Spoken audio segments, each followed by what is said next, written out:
Bismillahirrahmanirrahim. Assalamualaikum warahmatullahi wabarakatuh.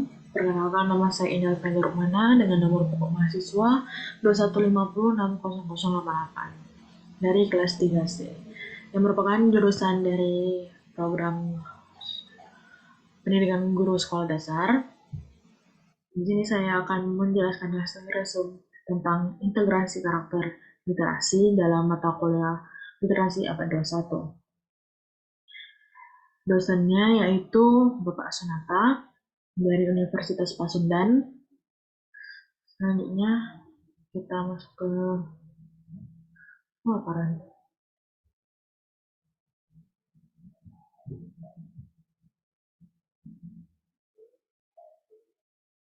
Pengertian gerakan literasi.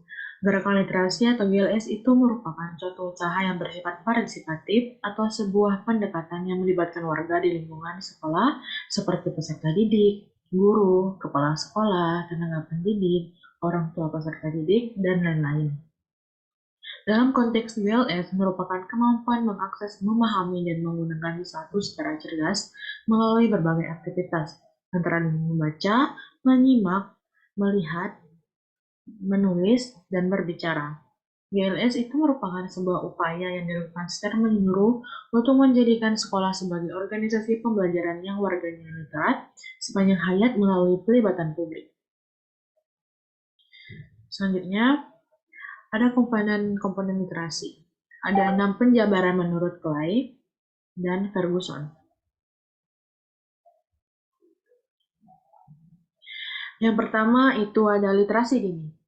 Yang dimana literasi dini ini yaitu merupakan kemampuan untuk menyimak, memahami bahasa lisan, dan berkomunikasi melalui gambar dan lisan yang dibentuk oleh pengalamannya berinteraksi dengan lingkungan sosialnya di sekitar. Terus ada literasi dasar atau basic literasi, yaitu merupakan kemampuan untuk mendengarkan, berbicara, membaca, menulis, dan menghitung, berkaitan dengan kemampuan analisis untuk memperhitungkan, mempersepsikan informasi, mengomunikasikan, serta menggambarkan informasi berdasarkan pemahaman dan pengambilan kesimpulan pribadi. Terus yang ketiga ada literasi perpustakaan atau library literasi, yang itu memberikan pemahaman pemahaman cara membedakan bacaan fiksi dan non-fiksi, memanfaatkan koleksi referensi dan periodikal, memahami Dewey Decimal System sebagai klasifikasi pengetahuan yang memudahkan dalam menggunakan perpustakaan, memahami penggunaan katalog dan mengindeksan, hingga memiliki pengetahuan dalam memahami informasi ketika sedang menyelesaikan sebuah tulisan, penelitian, pekerjaan, atau mengatasi masalah. Selanjutnya yaitu ada literasi media. Literasi media atau media literasi yaitu merupakan kemampuan untuk mengetahui berbagai macam bentuk media yang berbeda seperti media cetak, media elektronik, yaitu seperti media radio atau media televisi, dan media digital atau media internet. Dalam memahami tujuan penggunaannya itu harus sesuai dengan apa yang dibutuhkan. Terus yang kelima itu ada literasi teknologi. Literasi teknologi atau teknologi literasi yaitu kemampuan memahami kelengkapan yang mengikuti teknologi seperti peranti keras atau hardware dan peranti lunak atau software, serta etika dan etiket dalam memanfaatkan teknologi. Yang terakhir, yang keenam, yaitu literasi visual. Literasi visual atau visual literasi adalah pemahaman tingkat lanjutan antara literasi media dan literasi teknologi, yang mengembangkan kemampuan dan kebutuhan belajar dengan memanfaatkan materi visual dan audio visual secara kritis dan bermartabat. Tafsir terhadap materi visual yang tidak terbendung baik dalam bentuk cetak, auditori, maupun digital. Yaitu perpaduan ketiganya disebut teks multimodal.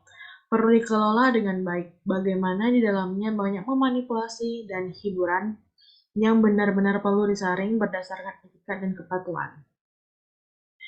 Selanjutnya yaitu ada tahapan-tahapan pelaksanaan GLS. Yang pertama, pembiasaan.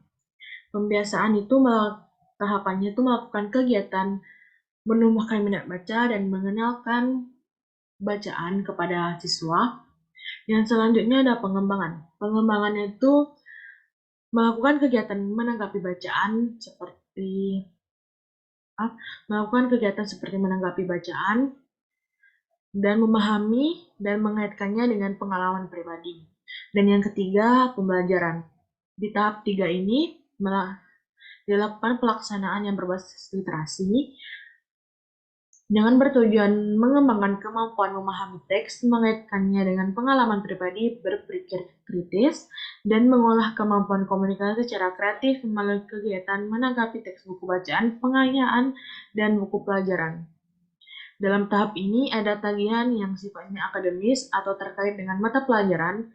Kegiatan membaca pada tahap ini untuk mendukung pelaksanaan kurikulum 2013 yang mensyaratkan peserta didik membaca buku non-teks pelajaran yang dapat berupa buku tentang pengetahuan umum, kegemaran minat khusus, atau teks multimodal, dan juga dapat dikaitkan dengan mata pelajaran tertentu sebanyak 6 buku bagi siswa SD, 12 buku bagi siswa SMP, dan 18 buku bagi siswa SMA atau SMK.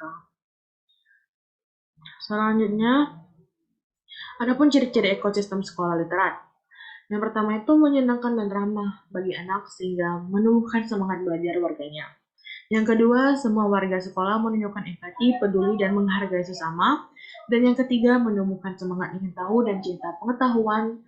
Dan yang keempat, memampukan warganya untuk cepat berkomunikasi dan dapat berkontribusi kepada lingkungan sosial. Dan yang terakhir, mengakomodasi partisipasi seluruh warga dan lingkungan eksternal sekolah.